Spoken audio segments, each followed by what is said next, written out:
স্বাগত জানাচ্ছি খাতুনগঞ্জ থেকে মতিঝিলে, সাথে আছে আমি শামীম জাহেদি। ইতিহাসের সাক্ষী হিসাবে শেষ যাত্রীবাহী DC-10 উড়োজাহাজটি ঠাঁই হয়নি কোনো জাদুঘরে। বর্তমানে উড়োজাহাজটি পড়ে রয়েছে বিমানবন্দরের এক কোনায়। এই শেষ প্রদর্শনী ফ্লাইটে কত খরচ হয়েছে এবং কেন এর স্থান কোনো জাদুঘরে হলো না তার জবাব নেই এখনও। আজ আমাদের আলোচনার বিষয় যাত্রীবাহী DC-10 এর উড়োজাহাজ। এই নিয়ে আলোচনা করতে আমার সাথে স্টুডিওতে রয়েছেন বাংলাদেশ বিমানের সাবেক ডিসি ক্যাপ্টেন আলমগীর সাত্তার বীর প্রতীক এবং স্কাই ক্যাপিটাল এয়ারলাইন্সের মহাব্যবস্থাপক AFM নুরুল আলম। তবে মূল আলোচনা যাবার আগে দেখে নেব একটি প্রতিবেদন। 26শে ফেব্রুয়ারি ঢাকা শাহজালাল আন্তর্জাতিক বিমানবন্দর। বিশ্বের সর্বশেষ DC-10 উড়োজাহাজটি শেষবারের মতো যাত্রী নিয়ে ওড়ে আকাশে। গন্তব্য যুক্তরাজ্যের শহর বার্মিংহাম। 314 আসনের উড়োজাহাজের এই শেষ ফ্লাইটে টিকিট কাটা যাত্রী ছিল মাত্র 22 জন। 2 সপ্তাহ পর ইতিহাসের সাক্ষী এই উড়োজাহাজটিকে দেশে ফিরিয়ে এনে ফেলে রাখা হয় বিমানবন্দরের এক কোনায়। বিশ্বের শেষ DC-10 উড়োজাহাজটি উড়েছে বিমান বাংলাদেশ এয়ারলাইন্সের লোগো সহ। পরিকল্পনা অনুযায়ী এর শেষ পরিণতি হওয়ার কথা ছিল আমেরিকা সিয়াটেলের একটি মিউজিয়ামে, কিন্তু এর নিয়ে পরিকল্পনা এখনও শেষ হয়নি। তাহলে কি এর শেষ পরিণতি হতে চলেছে বিমানবন্দরের এই গ্রেভিয়ার্ডে? এটি বিমানবন্দরের গ্রেভিয়ার্ড। অকেজো হয়ে গেলে উড়োজাহাজগুলোকে এখানে এনেই ফেলে রাখা হয়। এরপর অনেক উড়োজাহাজের শেষ পরিণতি হয় পুরনো ঢাকার পরিত্যক্ত লোহার দোকানে। তবে প্রশ্ন উঠেছে, এত ঘটা করে শেষ DC-10 উড়োজাহাজটিকে বার্মিংহামে নিয়ে যেতে যে খরচ হয়েছে তার হিসেব কে দেবে? এই ইনিশিয়েটিভটা কতটুকু এফেক্টিভ হবে তার একটা অ্যাসেসমেন্ট করা উচিত ছিল প্রথম থেকে। যখন এই ফ্লাইটটা বার্মিংহামে উড়ে গেল, আমরা শুনেছি মাত্র 22 জন রেভিনিউ প্যাসেঞ্জার নিয়ে গেছে। সো যখন এটা 22 জন এটা রেসপন্স পাওয়া যায়নি, তখন আমরা এটা করতে গেলাম কেন? আমাকে যেটা কেবিন বললো যে হ্যাঁ, ওই সিনি ফ্লাইটের কস্ট ওই প্যাসেঞ্জারের কস্ট দিয়ে মিটে গেছে, কোনো অসুবিধা হয়নি, ওটাতে কোনো অসুবিধা। এখন শুধু ইয়েটা রইল যে যাওয়া আসার কস্টটা। উড়োজাহাজটির এখন কি হবে এর জবাব এভাবে দিলেন বিমানের প্রধান। এগুলোকে অকশন করতে হবে। হয়তো আমরা একটা রেখে দিব, আমাদের যদি ওই রকম মিউজিয়ামের স্পেস কখনো হয় তখন এটা মিউজিয়ামে রাখা যেতে পারে বাংলাদেশে, কিন্তু আমাদের তো এই মুহূর্তে এই ধরনের কোনো স্পেস নাই। Moshiur Rahman, independent news, Dhaka. দেখলাম প্রতিবেদনটি আমরা। জনাব আলমগীর সাত্তার বীর প্রতীক এবং জনাব নুরুল আলম, আপনাদেরকে স্বাগত জানাচ্ছি। আপনারা কেমন আছেন? যথেষ্ট ভালো। জনাব সাত্তার, আমরা প্রতিবেদন দেখলাম যেখানে বলা হলো যে আমরা জানতাম যে বিমানের যে শেষ যাত্রীবাহী DC-10 ফ্লাইটটি বার্মিংহামে যাচ্ছে এবং সেখানে এটি হবে শেষ যাত্রা। এরপরে এটি চলে যাবে সিয়াটলে এবং সেখানে মিউজিয়ামে স্থান পাবে। কিন্তু পরে আমরা জানলাম যে আসলে কিছুই হয়নি। বিমানটি আবার ফিরে আসছে ঢাকায় এবং এরপরে এর ভাগ্য পরিণতি নিয়ে আমরা এখন কথা বলতে যাচ্ছি। কেন কোনো আমি যদি বলি যে সত্যিকার অর্থে কোনো পরিকল্পনা ছাড়াই এই যে শেষ ফ্লাইটে যেখানে টিকিট কেনা যাত্রীর সংখ্যা ছিল মাত্র 22 জন, এইরকম একটি অপরিণামদর্শী কাজ হলো এবং এই যে ক্ষতি হলো, এই দায়ভারটা কে নেবে?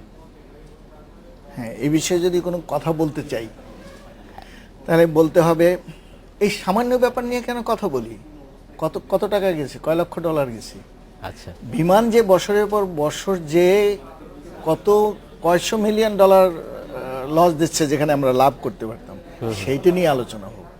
এবং আজকে আমরা সেটা নিয়ে আসতেছি না। আপনি একদিন সময় করেন, আমরা বিমানে কেন লস দিচ্ছে, কেন লাভ হওয়া উচিত ছিল, সেটা নিশ্চয়ই আমরা বিস্তারিত সময় দিবেন। জি, আজকে আমি DC-10 সম্পর্কে শুরু থেকে একটু কথা বলি। বল। প্রথম যখন DC-10 ক্রয় করবে বিমান, তখন এটার দর হাঁকানো হলো, সব ডিসাইডেড $26 মিলিয়ন। প্রথম জাহাজ সিঙ্গাপুর থেকে, 7-8 বছরের পুরানো জাহাজ। এর মধ্যে BI এর আনবার জামাল, শুনলে পাকিস্তানি মনে হয় ইয়ে হলো, কিন্তু ও হলো পার্সি, সুতরাং আমাদের প্রতি বাঙালিদের প্রতি বিদ্বেষ ছিল না।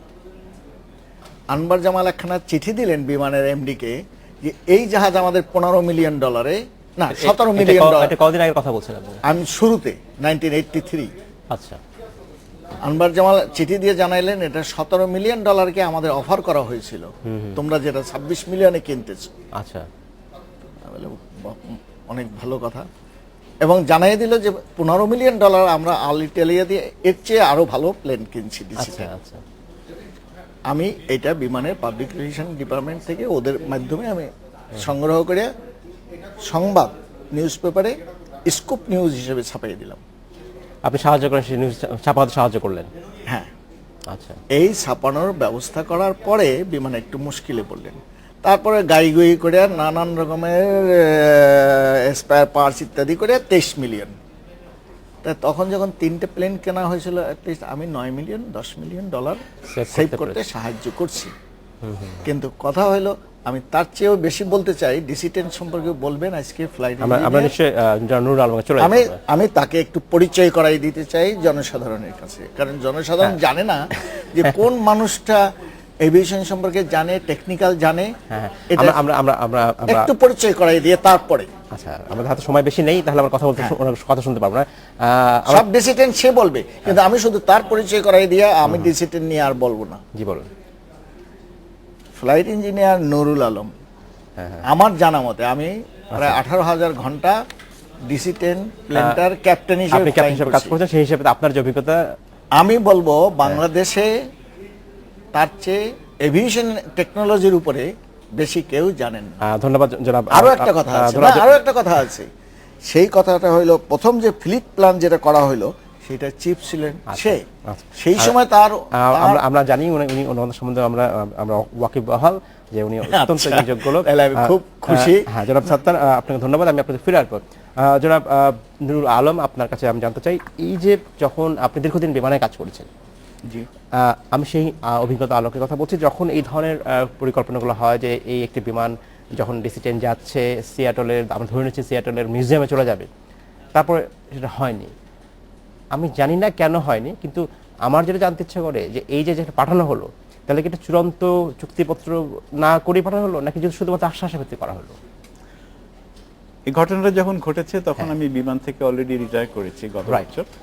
তো তারপরেও এটুকু বলা যায় যে ACR যে এয়ারক্রাফটটা পাঠানো হয়েছিল সেটা হচ্ছে MSN DC-10 এর যতগুলি প্রডিউস হয়েছে তার শেষ MSN এর আগেরটা। এই নতুন জাহাজ যেটা 1990 সালে, এটা একটা মিউজিয়াম আইটেম তখন হয়নি। এটা একটা আপনি মিউজিয়ামে সবসময় পুরনো জিনিস রাখতে পছন্দ করবেন, খুবই স্বাভাবিক। এবং এই জাহাজটার যে ভ্যালু, বিমান যা আশা করেছিল যে বোয়িং কোম্পানি হয়তো দেবে, কিনে নেবে, সেই ভ্যালুটাও বেশি নতুন হওয়ার জন্য। কিন্তু বোয়িং এর তো নতুন দরকার নেই এবং বেশি ভ্যালুর দরকার নেই। আমার মনে হয় এখানে একটা কমিউনিকেশন গ্যাপ ছিল বা নেগোসিয়েশন গ্যাপ ছিল, সেই জন্য জাহাজটা যায়নি বোয়িং কোম্পানি। কিন্তু কেন তাহলে, কিসের ভিত্তিতে আমি আরেকটা বার্মিংহামে আরেকটা ফ্লাইট চালু করলাম, সেটা কোনো এই ক্ষতিপূরণ কে দেবে? বার্মিংহামের ফ্লাইটটার আসলে ডিমান্ড ছিল, ওখানকার লোকাল 1-1.5 ঘন্টা ফ্লাইটের জন্য যথেষ্ট বুকিং ছিল, এবং ওই 1-1.5 ঘন্টা ফ্লাইটের জন্য টাকাটা উঠে আসছে, সেটা বিমানের MDর বক্তব্যতেও যেমন পরিষ্কার, ওই হিসাবটাও পরিষ্কার। কিন্তু এই 1-1.5 ঘন্টা ফ্লাইট করার জন্য 10 ঘন্টা ফ্লাই করে যে 10 ঘন্টা ফিরে আসার যে কস্টটা, এটা উঠে নাই। এটা যাত্রীও কম ছিল এবং এটা আমার মনে হয় অপরিণামদর্শী কাজই হয়েছে। এই যে জনাব সাত্তার, এই যে ক্ষতির সম্মুখীন হলাম, যে লস হলো, এটাই যে বিমানের যে দীর্ঘ সময় যে লস করে আসছে তারই একটা অংশ। অবশ্যই বিমানের পরিকল্পনা বলতে কিছু নাই। আচ্ছা, এক কথায় বলছি, এই ছোট একটা ব্যাপার হলো অপরিকল্পিত শুরু থেকে শেষ পর্যন্তই অপরিকল্পিত চলছে। আমি নুরুল আলম সেই সবচেয়ে ভালো বলতে পারবে, আমার চেয়েও ভালো বলতে পারবে, কারণ আমি একটু দেখাইতে চাই। এই একটা বই আমার খুবই ভালো চলছে, সেকেন্ড এডিশন শেষ। বইটা লিখতে কিন্তু সহায়তা করছে নুরুল আলম। কারণ তার প্রতি আমার অগাধ শ্রদ্ধা, সেই বলুন। ধন্যবাদ জনাব আলম। আপনি যেটা বলছিলাম যে এই যে যখন এই ধরনের অপারেশন কাজগুলো হয়, তখন সবকিছু একটা বিজনেস কেস হিসেবে দেখা হয়। তখন কি বিমান, বিশেষত বিমানের কথা বলছি যেহেতু আপনি দীর্ঘদিন বিমানে কাজ করছেন, কোনো ধরনের প্রজেক্ট নিতে হলে, কোনো নতুন রুটে যদি যাত্রা ঠিক করতে হয়, বা এই যে শেষ ফ্লাইটটি পাঠানো হবে মিউজিয়ামে, সব কিছুর জন্য যে একটা বিজনেস কেস তৈরি করতে হয়, সেটা কি আসলে বিমানে এই জিনিসটা নাই, তৈরি হয় না? আপাত দৃষ্টিতে দেখা গেছে যেহেতু জবাবদিহিতাটা পরে হয়েছে, সেহেতু বিজনেস কেসটা আগে তৈরি করে থাকলে তো আর জবাবদিহিতাটা এভাবে হয় না। এবং জবাবদিহিতার ক্ষেত্রে আমরা যতদূর জানতে পেরেছি যে জনাব কেভিন এটা জবাবদিহিতা এভাবে দেখিয়েছেন যে এই কেভিন যিনি শেষ এমডি ছিলেন যখন স্টিল। উনি জবাব কেভিন দিয়েছে স্টিল। বলেছেন যে এই ঘটনা ঘটার জন্য বার্মিংহাম এবং ইউরোপে এবং ওয়ার্ল্ডে যে প্রচারণা লাভ করেছে এই ঘটনাটা, তাতে করে বিমানের পরিচিতি ব্যাপ্তি পেয়েছে এবং সেই জন্য হয়তো কিছুটা লাভ হয়েছে, তবে লাভটা ইনট্যাঞ্জেবল, টাকা দিয়ে এটা মাপা যাচ্ছে না।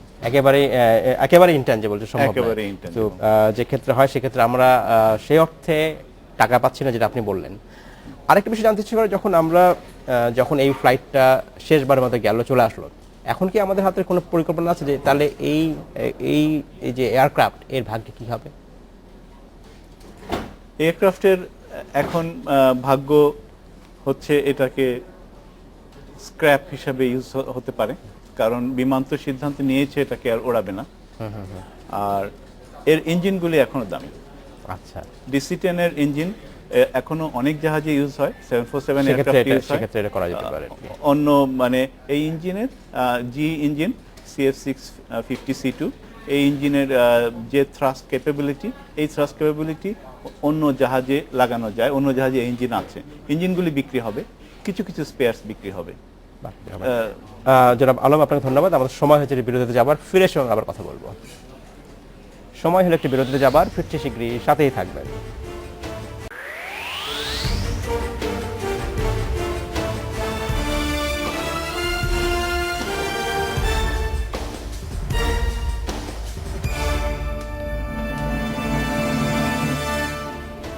স্বাগত আরেকবার খাতুনগঞ্জ থেকে মধ্যে। আজ আমরা আলোচনা করছি শেষ যাত্রীবাহী DC-10 উড়োজাহাজ নিয়ে। আমরা এই নিয়ে আলোচনা করতে আমাদের সাথে স্টুডিওতে রয়েছেন DC-10 সাবেক ক্যাপ্টেন আলমগীর সাত্তার বীর প্রতীক এবং স্কাই ক্যাপিটাল এয়ারলাইন্স লিমিটেডের মহাব্যবস্থাপক AFM নুরুল আলম। যারা নুরুল আলম, যারা আলমগীর সাত্তার, আপনাদেরকে স্বাগত জানাচ্ছি আরেকবার। যারা নুরুল আলম, এবার প্রশ্ন আপনার কাছে আবার জানতে চাচ্ছি যে আমরা বিরতিতে যাবার আগে কথা বলছিলাম, যখন আপনি বলছিলেন যে এই যে DC-10 এই যে শেষ DC-10 যাত্রীবাহী DC-10 এর ভাগ্যে কি হতে পারে? আপনি বলছেন যে ইঞ্জিন কিছু আছে যেটা ভালো, সেটা বিক্রি হতে পারে, আর কি হতে পারে এবং আর কি বৈশিষ্ট্য রয়েছে এই DC-10 এর? DC-10 এর আরেকটা ভাগ্য হতে পারে, যেটা অনেক DC-10 এর ওয়ার্ল্ড ওয়াইড হয়েছে, সেটা হলো যে DC-10 এখনো অনেক ফ্রেটার চলছে, ফ্রেটার, হ্যাঁ, এবং আমেরিকান এয়ারফোর্স এখনো অনেক DC-10 ইউজ করছে তাদের মালামাল ক্যারি করার জন্য কম্বি হিসাবে। ফেডেক্স, যে আমরা জানি যে কুরিয়ার কোম্পানি, তারাও কিছু DC-10 ইউজ করতেছে ফ্রেটার ভার্সনে, অর্থাৎ মালবাহী। আচ্ছা, মালবাহী হিসাবে DC-10 এর ব্যবহার এখনো চলতে পারে। আচ্ছা আচ্ছা, আমরা যাত্রীরা চাই একটু যে স্বাচ্ছন্দ্য, অর্থাৎ কিনা এখন 150 চ্যানেলের ছবি, মিউজিক, ভিডিও গেমস আমাদের স্ক্রিনে দেখতে পাচ্ছি, এনভায়রনমেন্ট কন্ট্রোল সহ এয়ার কন্ডিশনিং সিস্টেম আমরা পাচ্ছি, মুড লাইটিং কন্ট্রোল, এই যে সুবিধাগুলি, এগুলি আর DC-10 দিতে পারবে না।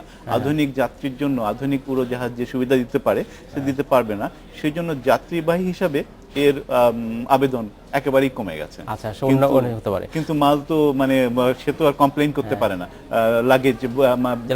আপনার কি মনে হয় যে এটার আর কোনো মানে আর্কাইভ ভ্যালু আছে? বাংলাদেশে যদি অনেক সময় দেখা যায় যে একটা এয়ারক্রাফটকে রেস্তোরাঁ বানিয়ে সেটা করে, বা এই জাতীয় কিছু করলে কি বেশি লাভ? যে কথা বলছে যে এটা রাখার জায়গা নেই, কেন আর্মি মিউজিয়ামে যে পরিমাণ জায়গা আছে ওখানে নিয়ে আসলে কি ক্ষতিটা হচ্ছে? আচ্ছা, আমি তো বুঝতে পারছি না। যদি আর্মি আর এয়ারফোর্সের সব লোক যদি বিমান আর সিভিল এভিয়েশন থাকতে পারে, তা আর্মি মিউজিয়ামে প্লেনটা গেলে কি কি অসুবিধা আমি জানি না। কেন এটাকে যদি আমরা মিউজিয়ামের, দেশীয় মিউজিয়ামে রাখি, জনাব আলম, আপনার কি মনে হয় এটা কেন লাভজনক, কেন দরকার, রাখা দরকার? দেশি মিউজিয়ামে কেন রাখা দরকার? হ্যাঁ, মানে যুক্তি কি, কেন রাখবো আমি জানতে চাই। এটা খোলসটা রাখলেই তো যথেষ্ট। DC-10 এর খোলসটা এই মুহূর্তে কোনো দাম নেই, যেটা আমি বললাম, ইঞ্জিনটা বিক্রি হবে, এর ভিতরে ককপিটের যে ইনস্ট্রুমেন্টেশন এবং সিস্টেমের যে পার্টসগুলি, এগুলি অনেক অনেক অন্য জাহাজের সঙ্গেও এই জিনিসগুলি তৈরি করে কিন্তু এয়ারক্রাফট ম্যানুফ্যাকচারার না। এয়ারক্রাফটের যে ক্ষুদ্রাংশগুলি, ক্ষুদ্র যন্ত্রাংশগুলি, এদের জন্য স্পেয়ার ম্যানুফ্যাকচারার আলাদা, এবং তারা সব জাহাজের জন্যই স্পেয়ার তৈরি করে। এই স্পেয়ার নিয়ে অন্য জাহাজেও লাগবে, অনেক অনেক স্পেয়ার, অ্যাবাউট 60% লাগবে। সো ইঞ্জিন এবং স্পেয়ার থেকে বেশ কিছুটা টাকা চলে আসবে। আর খোলসটা যেটা কোনো কাজে লাগবে না, সেটা হ্যাঁ রেস্টুরেন্টও হতে পারে, আবার মিউজিয়ামেও মানুষ ভিজিট করার জন্য যেতে পারে। হ্যাঁ, ইয়ং জেনারেশন উৎসাহী হবে, ইয়াং জেনারেশন উৎসাহ দেখতে আর কি। জনাব আলমগীর সাত্তার এবং জনাব নুরুল আলম, আপনাদেরকে অসংখ্য ধন্যবাদ। সময় স্বল্পের জন্য আজকে আমাদেরকে এখানে শেষ করতে হচ্ছে, তবে নিশ্চয়ই আপনাদের সাথে আমাদের আবারও কথা হবে। আপনাদেরকে আপনাদের সবাইকে আপনার ধন্যবাদ। মাধ্যমে ইন্ডিপেন্ডেন্ট টেলিভিশন আমাদের শ্রোতাদের প্রতি শুভেচ্ছা। ধন্যবাদ আপনাদেরকে। এই ছিল আজকের মধ্যে খাতুনগঞ্জ থেকে মধ্যে, আমাদের সাথেই থাকবেন, দেখা হবে আবারও।